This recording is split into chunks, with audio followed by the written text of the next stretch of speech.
নমস্কার, রামধনু পরিবারে আপনাদের সকলকে আবারও একবার স্বাগত।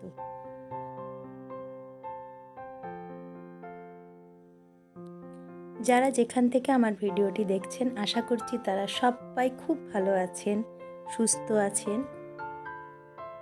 আমিও রাধা মাধবের ইচ্ছায় আমি এবং আমার পরিবার ভালো আছি।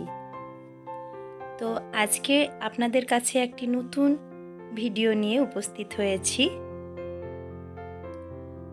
এর মধ্যে যারা আমার চ্যানেলটি সাবস্ক্রাইব করেছেন তাদেরকে অসংখ্য ধন্যবাদ। আর যারা আমার চ্যানেলটি এখনও সাবস্ক্রাইব করেননি তাদের কাছে অনুরোধ, আমার চ্যানেলটি প্লিজ সাবস্ক্রাইব করে দেবেন। ভিডিও দেওয়ার মতো অনেক কিছু উপলক্ষ থেকে থাকলেও আমার ঠিক মতো করে ভিডিও দেওয়া হয় না ব্যস্ততার কারণে, কিন্তু আমি সবসময় চেষ্টা করি যতটা সম্ভব আমি শর্টস দেওয়ার চেষ্টা করি আমার বাড়ির পেটসগুলোর, আমার বাগানের। আপনাদের সামনে আমি যা হোক কিছু তুলে ধরার চেষ্টা করি, কিন্তু যা হোক করে তো আর ভিডিও হয় না।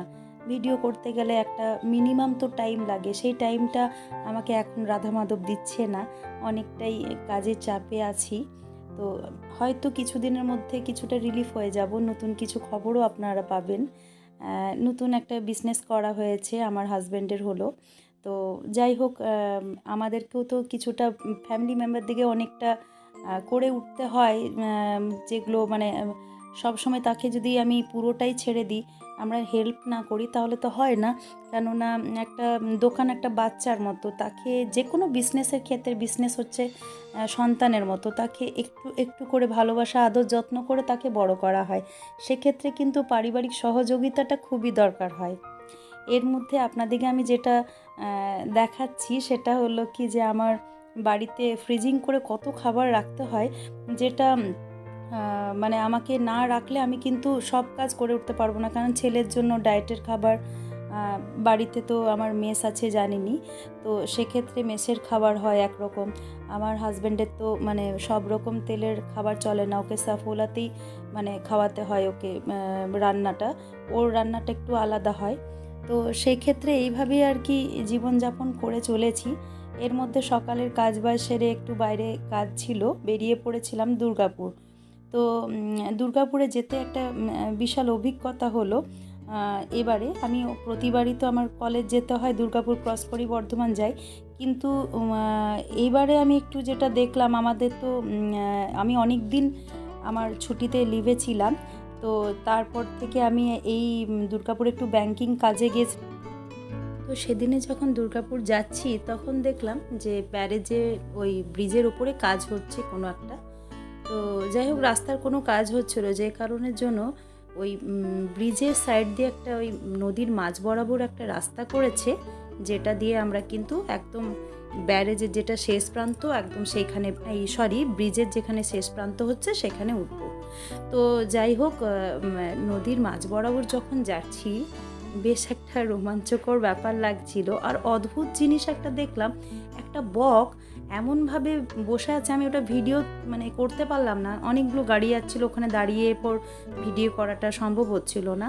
তো একটা বককে দেখলাম এপাশ ওপাশ করে তাকিয়ে খালি দেখছে, যে যাক বোধহয় আমাদের এই জায়গাটাও হয়তো এই জনসাধারণ নিয়ে নিল, আমাদের আর নিজস্ব জায়গা বলে আর কিছু রইলো না, নদীর চরে ঘুরছিলাম সেটাও বোধহয় আর ঘুরতে পারবো না, এরকমই যেন ওর চোখে মুখে একটা ভাব। আর কি বলুন তো, মানে সত্যি কথাই বলতে, দেখুন এই সব অবলা প্রাণীদের কিন্তু ভীষণ জীবনটা অনিশ্চয়তার সাথে কাটে। কখন যে এই যে বাচ্চা বাচ্চা কুকুরগুলো এত জন্মায়, কিন্তু কিছুদিনের মধ্যে দেখি একটা মায়ের হয়তো আর একটাই বাচ্চা বেঁচে আছে, আর কোনো কোনো সময় কোনো বাচ্চাই বেঁচে থাকে না, ছুটে ছুটে রোডে খেলতে খেলতে চলে আসে, ওরা তো আর বোঝে না। আর এত স্পিডে সব বাইকগুলো যায় যেন পিষে দিয়ে চলে যায়, এরকম তো অনেক অত্যাচার আমি দেখছি অবলা প্রাণীদের ওপরে। যাই হোক, দুর্গাপুরে ব্যাংকের কাজ সারার পর বাড়ি যখন ফিরলাম তখন প্রায় 5:30, তারপর দোকান আসলাম, একটু লেটই হয়ে গেল, 6টা বেজে গেল। তো আমার হাজব্যান্ড বললো আমার আজ শরীরটা ঠিক লাগছে না, তুমি আজকে যাও তাহলে। তো দোকান তো খুলতেই হবে, বুঝতেই পারছেন খাবারের দোকান, এখানে ডেট এক্সপায়ার হয়ে যাওয়ার একটা ব্যাপার থাকে, একদিন চলে যাওয়া মানে অনেকটাই চলে যাওয়া। এক নজরে আপনাদেরকে দোকানটাও একটু ঘুরিয়ে দেখিয়ে দিলাম।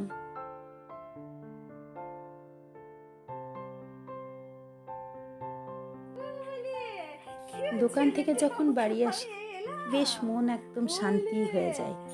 মানে যেখানেই যাই না কেন, দোকান থেকে বলবো না, মানে যেখানেই যাই, টিউশন যাই, বাইরে কোথাও যাই, বাড়ি আসলে শান্তি হয়ে যায়। কীরকম দেখুন আমার বাচ্চাগুলো আমাকে দেখে এমন চটপট করছে। লুসি, জেসি, সব থেকে আমার এই ছোটোটা জোরো। গিনি তো ওপরেই থাকে, মেসের ওপরে, যেখানে সব মেসের ছেলেরা থাকে ওদের সাথেই থাকে। তো এই জোরো এতটা আমার গাড়ির আওয়াজ বোঝে, মানে কি বলবো আর বলুন। দেখুন। তো যাই হোক, ভিডিওটা আমার এই পর্যন্ত। সকলে ভালো থাকবেন। যাওয়ার সময় আমার নিজের হাতের তৈরি কিছু ব্যাঙ্গেলস, কিছু চূড় আপনাদেরকে দেখিয়ে গেলাম। সব কটাই রেশমি সুতোয় বানানো, আমার নিজের হাতের বানানো। কেমন লাগলো অবশ্যই কমেন্টে জানাবেন। এগুলো আমাদের পাইকারি এবং রিটেল দুটোতেই সেল করা হয়। ভালো থাকুন, সুস্থ থাকুন। আবার দেখা হবে পরের ভিডিওতে।